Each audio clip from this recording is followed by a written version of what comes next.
不動産屋さんの怪談です。さて今回は今現在50代の主婦の方からいただいたとても奇妙なお話です。その方を仮に森田さんとしておきます。今からちょうど17年ほど前のことだそうです。北海道の札幌市に住んでいる森田さん家族は森田さんのお父様と同居をするため少し広めの家を賃貸で探すことになりました。ご主人の通勤や息子さんの学校のこともあるので、今まで住んでいたエリアとさほど離れない範囲で探していました。当然複数の不動産屋さんに当たったのですが、どれも中途半端だったそうで、なかなか良い物件が見つかりませんでした。奥様の森田さんが諦めかけていたある日、たまたま通りかかった町で一軒の空き家を見つけました。それは門構えも家の佇まいも立派な、なかなか大きい家で、森田さんが探していたイメージの家にぴったりだったそうです。ただ偶然見つけたので、売り家なのか貸し家なのか、そのどちらでもないのか全く分かりませんでした。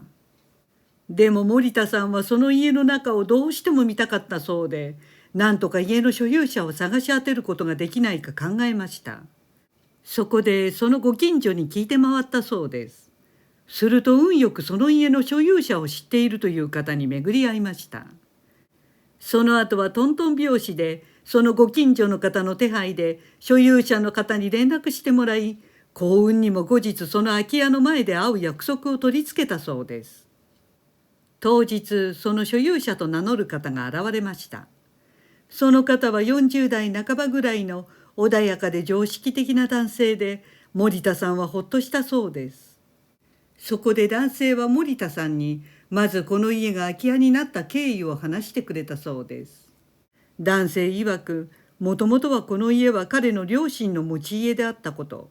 その両親が不幸にもこの家の中で2人同時に事故死されたこと、そのためこの家は徐々に不吉な家としてご近所の格好の噂になってしまったこと、それが理由なのか、その後は売却はおろか賃貸にも出せず、取り壊すにしても高額なので放置してしまったということでした。一通り話し終わると森田さんは早速中を見せてもらいました。大きな立派な玄関ドアを男性が開けると、むっと一気にカビ臭い匂いが襲ってきました。中は恐ろしいほど荒れ果ててカビだらけだったそうです。ひどいところでは天井が抜け落ちている箇所もあり、壁は廃墟の心霊スポットのように黒カビのシミで覆われていました。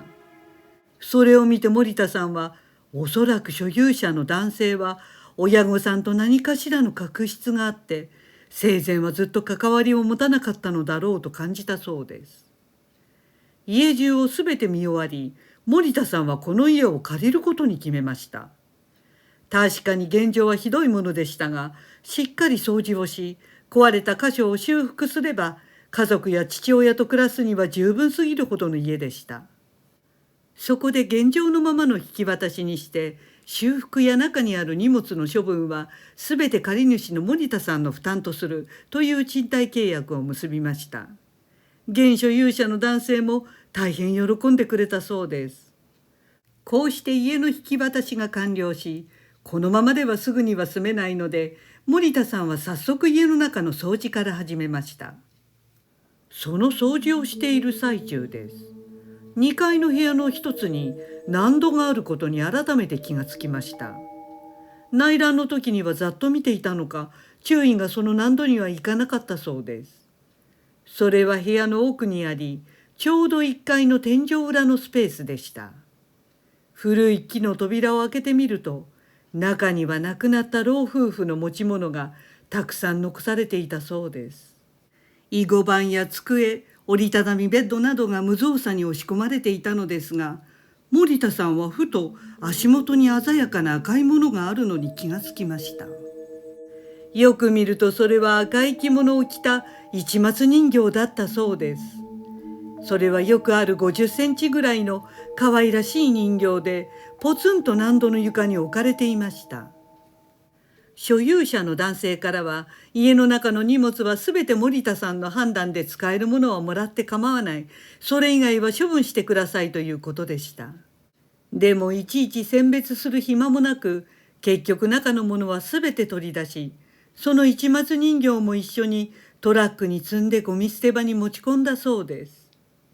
この作業は森田さん一人で判断して行い、忙しかったので誰にも言わなかったそうです。ですから家族は納戸に何が入っていたかは全く知りませんでした。そしてやっと掃除も終わり、天井などの修復も済み、森田さん家族とお父様は新居に引っ越すことができました。森田さんの当時長男で中学生だった息子さんは2階の納戸のある部屋を使うことにしたそうです。さて、住み出してしばらくした頃でした。森田さんはその息子さんの様子が少し気になりました。疲れた表情を見せるようになったので、引っ越してきたばかりだからかなと思いました。そんなある日、その息子さんが奇妙なことを突然言い出したのです。お母さん、このところ毎晩同じ夢にうなされるんだよね、と相変わらず疲れた顔をして言うのでした。それで森田さんは、環境が変わったせいじゃないのと軽く受け流したそうです。すると息子さんは、その夢なんだけど、赤い着物を着たこれくらいの大きさの市松人形が現れるんだよ、と言って手で50センチぐらいの大きさを示したそうです。それを聞いて森田さんは内心ぎょっとしました。そして息子さんは、その市松人形は玄関から階段を上ってくるんだ。そして自分の部屋の前に立つんだけど、夢の中の自分は驚いて体が動かせず、怯えてドアを見つめているんだ。すると人形がドアをすり抜けてスーッと中に入ってくるんだ。そしてその人形は自分が寝ている布団の上を通過して、そのまま奥の納戸に入っていくんだよ、と言ったのです。それを聞いて森田さんは驚愕したそうです。家族には何も言っていなかったあの赤い着物の市松人形のことを息子さんが知る由もないのでした。そこで森田さんは息子さんに、この家の納戸の中に赤い着物の市松人形があったことを話したそうです。それを聞いて実は息子さんは怖かったのですが、背伸びをする年頃で怖がっていると思われるのが嫌だったそうで、その後もその部屋を使い続けていました。ところが不思議にも、その市松人形があった事実を知った以降、息子さんはそのおかしな夢を見る回数が減っていったんだそうです。その後年月が経ち、息子さんは独立し家から出ると、その夢はピタリと見なくなったとのことでした。森田さん曰く、その人形はおそらく亡くなった老夫婦が大事に可愛がっていたものだと思うそうで、彼らが以前その家に存在していたことを知ってもらいたくて、その市松人形とともに夜な夜な家に帰ってきていたのではないかと思うそうです。人形に老夫婦の魂が乗り移っていたのかもしれませんね。森田さんは私に、ただそれだけのことで家族の誰にも不吉なことが起こったわけではなく、単なる不思議な夢の話ですと笑って語ってくれました。最後に面白いことに、結局森田さんはその家を正式に購入し、今現在もお住まいだということでした。